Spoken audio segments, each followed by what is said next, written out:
Modern neurologists have located the mind in the brain and have said that consciousness is a result of electrochemical neurological activity.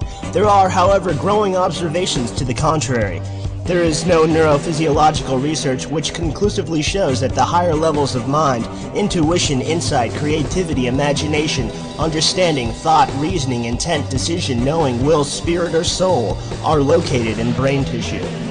If mind consciousness is not the brain, why then does science relate states of consciousness and mental functioning to brainwave frequencies? And how is it that audio with embedded binaural beats alters brainwaves?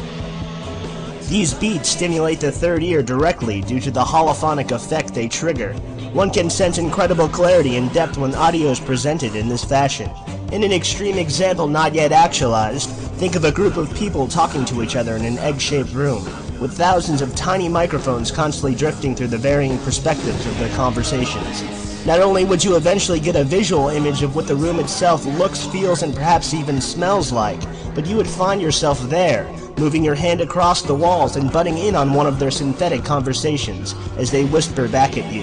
This, of course, is another microcosm within the macrocosm, an organic oral program that at its highest potential can birth new worlds, and at its most modest uses or benefits creates relaxation, meditation, stress reduction, pain management, improved sleep quality, decrease in sleep requirements, super learning, enhanced creativity and intuition, remote viewing, telepathy, out-of-body experiences, and lucid dreaming.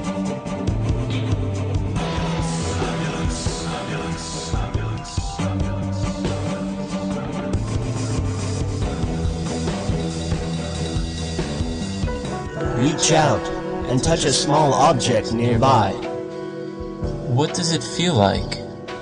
It feels like an electric blue nebula that's passing in and out of my third eye.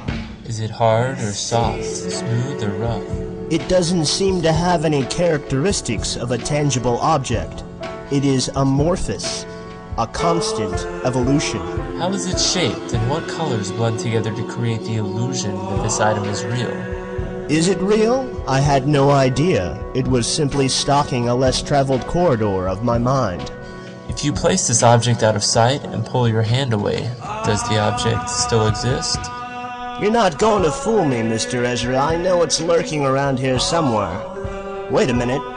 I can't find it anymore. I can't find the self, my mind-body cognition prison cell, where the ego can watch over and protect me.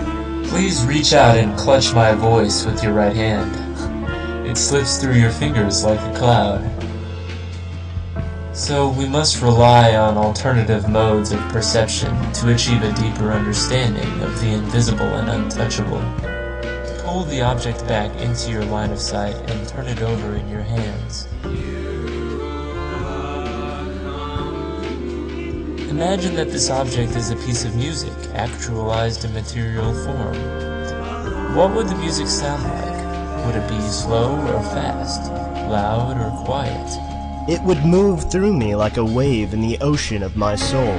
It would be as loud as my perceived notion of it to be. It would sound like a sacred geometrical tuning fork oscillating in rhythm with my holographic heartbeat. Fusion of sound perception and vision is one of the highest teachings in all mystery schools. The smooth gradient of the octave is divided into semitones, echoing 12 colors of the light spectrum. When that cosmic principle is limited, its universality, which otherwise makes it incomprehensible to mortals, can be understood, reasonably studied, and utilized. Tone-color consciousness launches the student into a state of poetic existence. We are better equipped to venture into the abyss and return with beautiful works of art.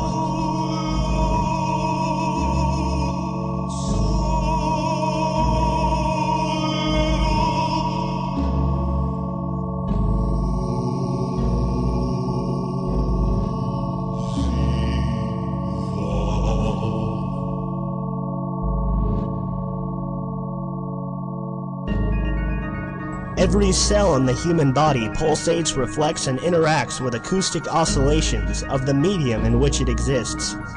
Even the Earth and Sun vibrate in unison on a main rhythm of 160 minutes.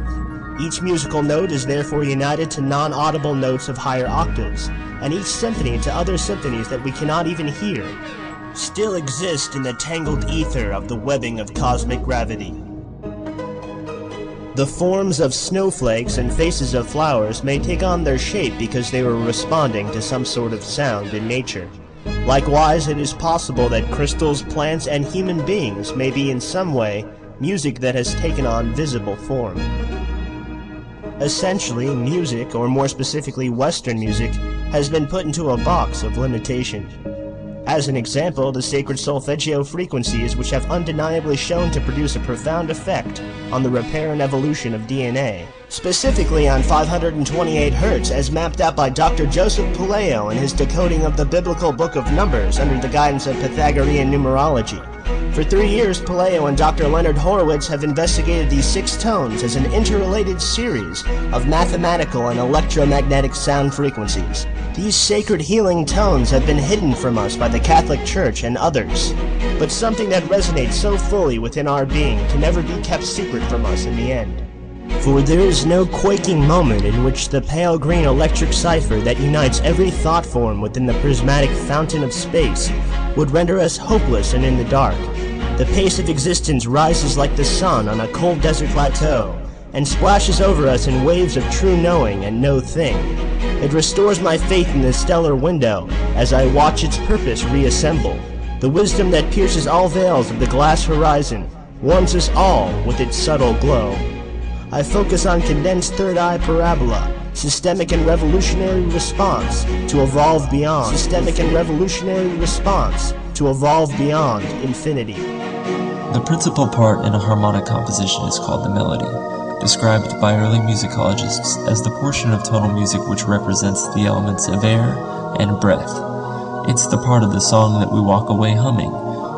Melody earned the reputation as an airy element early in the development of homophonic music, as composers would often hear melodies drifting in and out of their third ear, like a gust of wind blowing through the landscapes of their mind. One account is given by a journalist for the French Gazette during the mid-19th century. A devoted violinist and religious man by the name of Urham was walking through an open forest and heard some melody accompanied by an Aeolian harp. He fell into an ecstatic trance and clearly heard a voice commanding him to write down the melody which had been given to him, so he hurried home and wrote down the song with no great effort. Other forms of spiritual science have emerged from Japan, notably the work of Dr. Masaru Emoto, as documented in his famous book, The Messages from Water.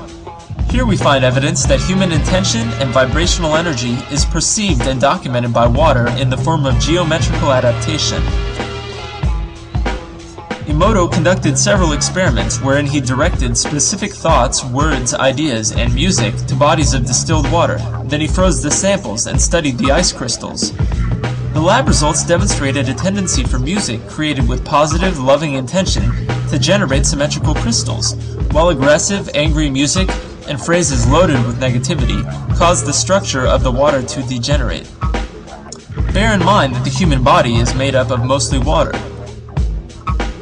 Scientists have found that plants also respond favorably to love and classical music. Peter Tompkins and Christopher Bird discussed this research in their classic book, The Secret Life of Plants.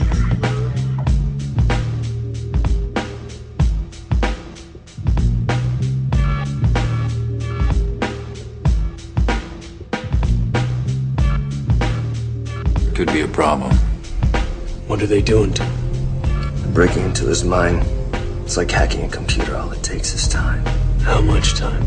Depends on the mind. But eventually it'll crack, and his alpha patterns will change. From this to this. And it does Morpheus will tell them anything they want to know.